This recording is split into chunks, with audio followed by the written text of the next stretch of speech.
y'all, and welcome back to another episode of Wavecast. I am your host, Andi, and today we're joined by Shanan Brindabag. I think I did okay. Great. One of my fellow grad students, but within the Ocean Sciences Center of Memorial University. And so, thank you for joining us today, Shanan. Yeah, thank you so much for having me. What an honor to be on this podcast. Yeah, so like Andy just said, my name is Shannon. I'm a part of the Ocean Sciences Department, and I'm in the Aeon Lab under the supervision of Dr. Uta Paso, working on the biodegradation of oil in the Laurentian Great Lakes. So basically, we're trying to see how, if there were to be a catastrophic oil spill or a pipeline breach in the Great Lakes that are super important for Canada and the US, how microorganisms would respond to that. Could they degrade the oil? And also how that oil would naturally behave in a system. That's so important.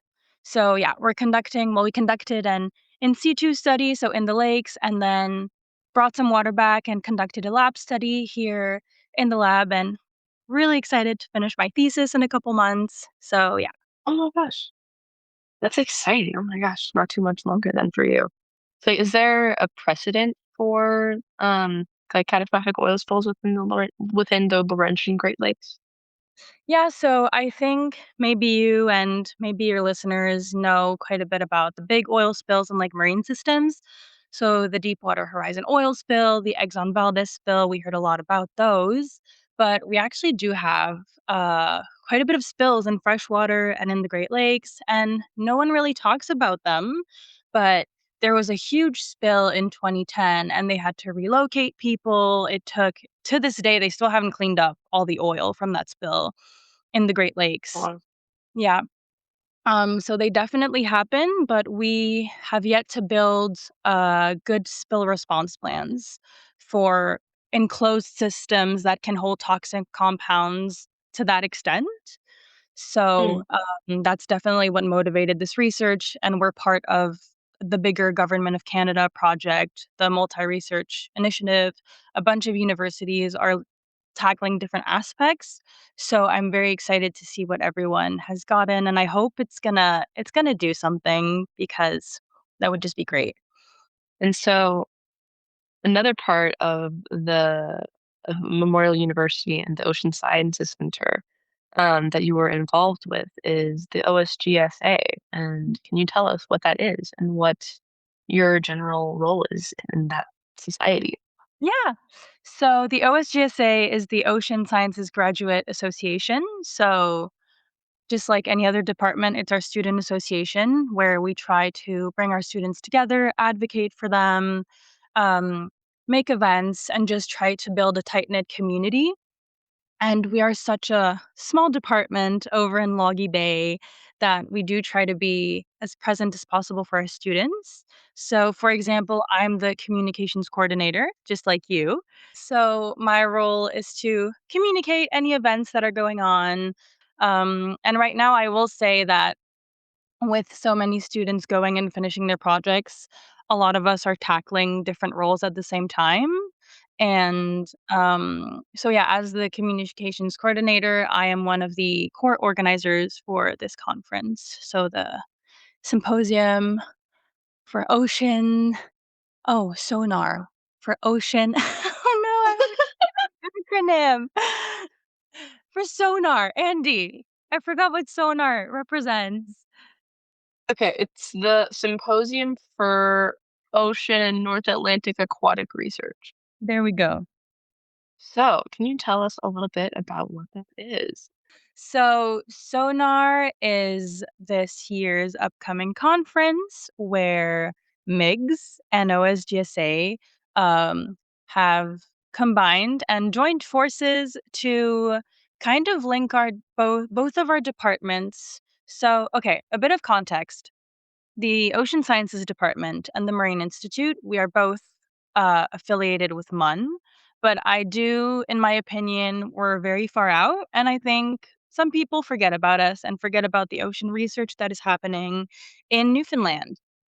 And I also think we do, as both marine based research centers, we don't get to collaborate a lot, and students get to talk a lot because we're so far in the city. And so this year, we really wanted Mm. to do a conference where everyone could just see the amazing research that everyone is doing. And so that's where both of our student associations have, yeah, joined forces. And we're about to send an abstract form where anyone that's doing aquatic research can sign up and present their work on the 6th of November, 2026. So that's going to Woo. be very exciting. Yeah. Yeah, and so something, like y'all did this, I mean, just by yourselves as OSGSA last year, right? Yes. So last year, within our department, it's also very easy to forget what others are doing or because everyone's so Mm. busy. So the idea stemmed from doing a more tight-knit small conference where everyone can meet up again and present their research. So that was also in November of last year, and it Mhm. went really well. People showed up, presented great things. The audience was fantastic as well. And so I think our goal is every year to build up on more and more departments and really showcase the strength of ocean sciences research, marine research, aquatic research, and how important it is um, for the world, really. So how do you see, like from this collaboration now with MIGS, and for those of y'all that may not know, MIGS is the Marine Institute Graduate Society, of which I am also the communication coordinator. Uh, but with this collaboration with MIGS, like where do you see this like the conference from last year transitioning into this year's conference? Oh, I think it was already great last year, but I'm so excited for this year. First of all, you guys are great. You guys have been putting amazing work. So, to all you Marine Institute students out there, give a big thumbs up and high five to your MIGS association because they're wonderful and are really hard workers. So, really appreciative of that on our side. And just seeing that and seeing, I think, how good our associations are working together and how much investment, time, and effort is going into this. I definitely think from last year, seeing a more tight knit community and seeing even more diversity in research and people is really going to be the strong suit of this year's conference. Okay. So then, I I'm approaching this from the aspect of we're gonna throw an awesome conference this year, and it's gonna be really fun and really cool, and we're gonna learn so much about what each other do. Um, but then from there, I mean, like where do you hope to take it in the future? Mm, that's a great question.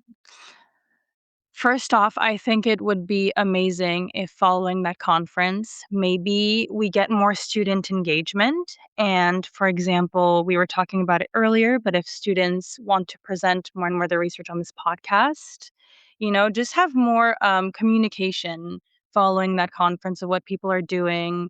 I had a couple ideas pop up these past couple of days. We could start a joint magazine where we talk about people's research. Yeah, we talk about people's research. I think after this conference, the point is to maybe spark up some collaboration, some ideas between people, whether it be within their research or within something else, maybe in the next couple of years. It's really to build those contacts and also just STEM ideas from this conference. And yeah, maybe we could do more joint scientific activities following this conference. Yeah, that's more so my perspective on it. I don't know if that answers your Mhm. question. No, no, I love that. I mean, that's awesome. I mean, like they're all very cool directions that we could take, and I think we're only limited by, I guess, our time, and it's like unfortunately, like you don't have much longer in your program here, and so like the most that you can really do is just like hope to get the nugget of inspiration into other people's brains, which I think we should be able to do. And then at least I have a couple more years here, and so I think keep the ball rolling. Yeah. And I hope that this conference, engages the newer students that will come, for example, this year that came last year, to engage in our associations because, yeah, sadly, we're not here forever, um, and I would want this type of conference to continue over, like, years and years, kind of like the BGSA is doing, because I think it's really cool. It's a great opportunity for everyone, um, but I hope it sparks interest and people will be like, "Yeah, I want to be on the organizing committee next year," or whatever.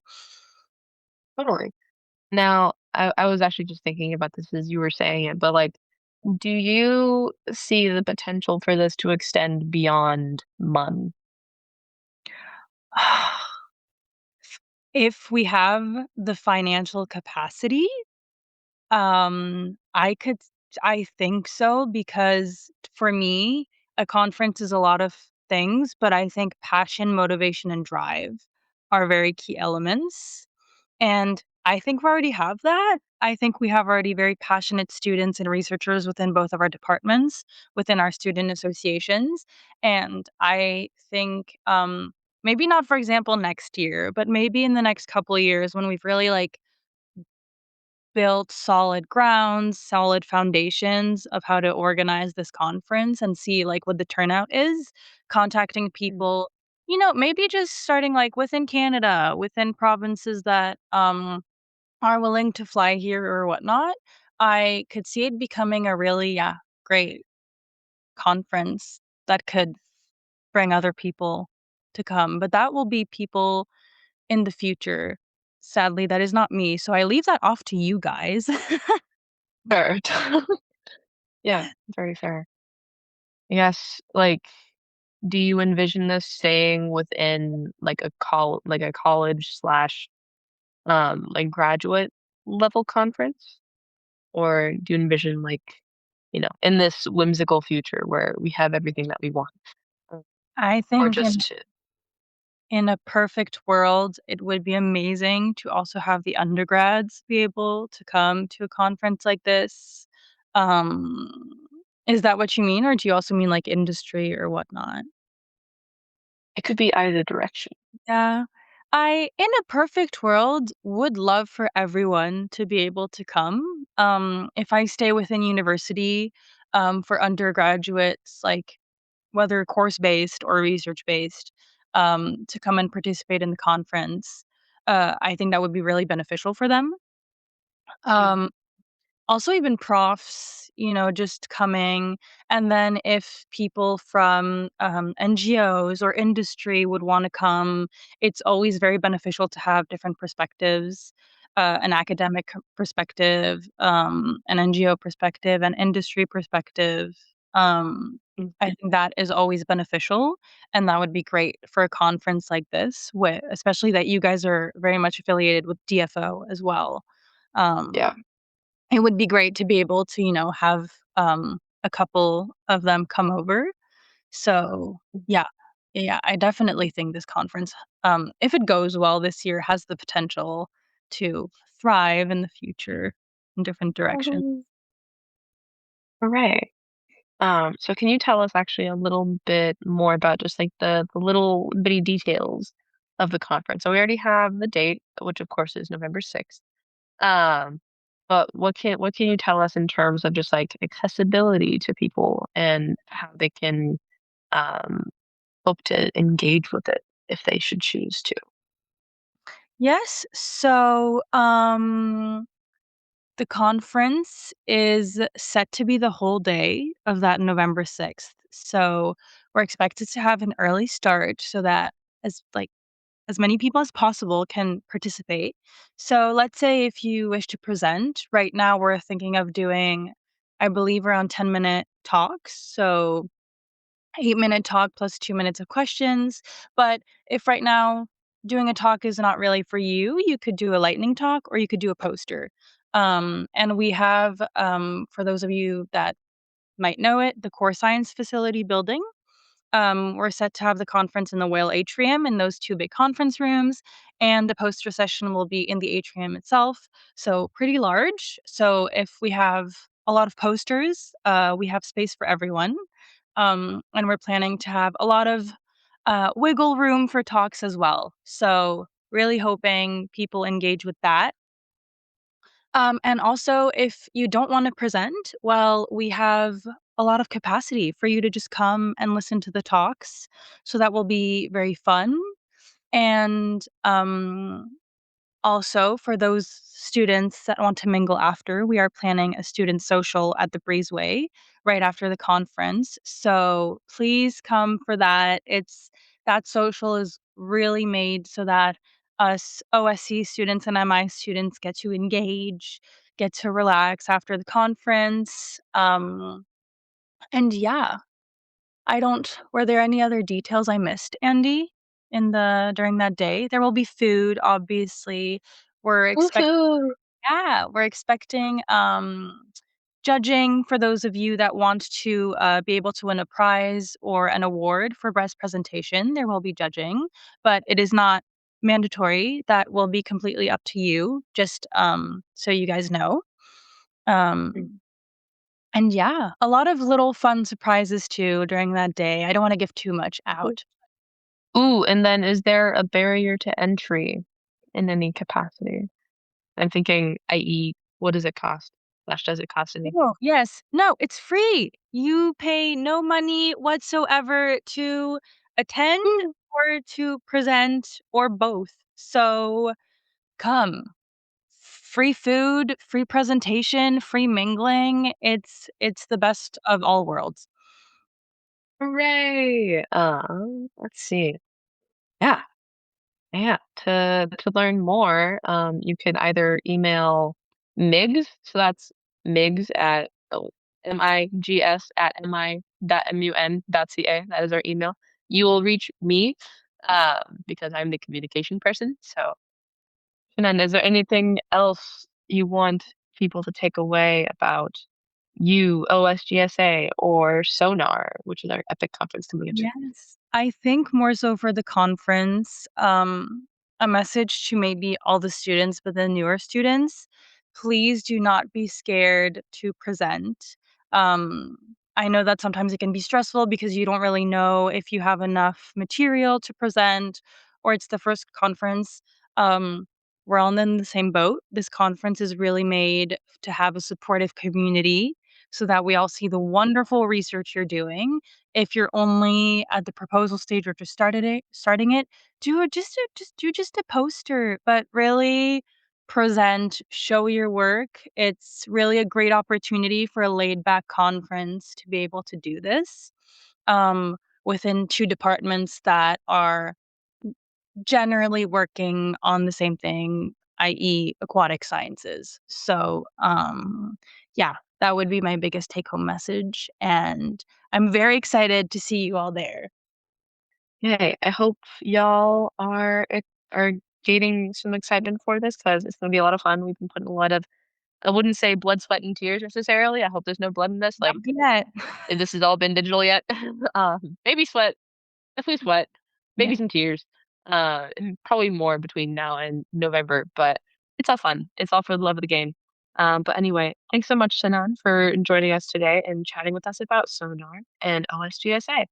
And Thank you so for I having can't wait me. to see whoever shows up and then consider if you want to be on the podcast because that would be pretty fun if you wanted to share your research with us. And then, not just me, but also the rest of the people that are listening out there.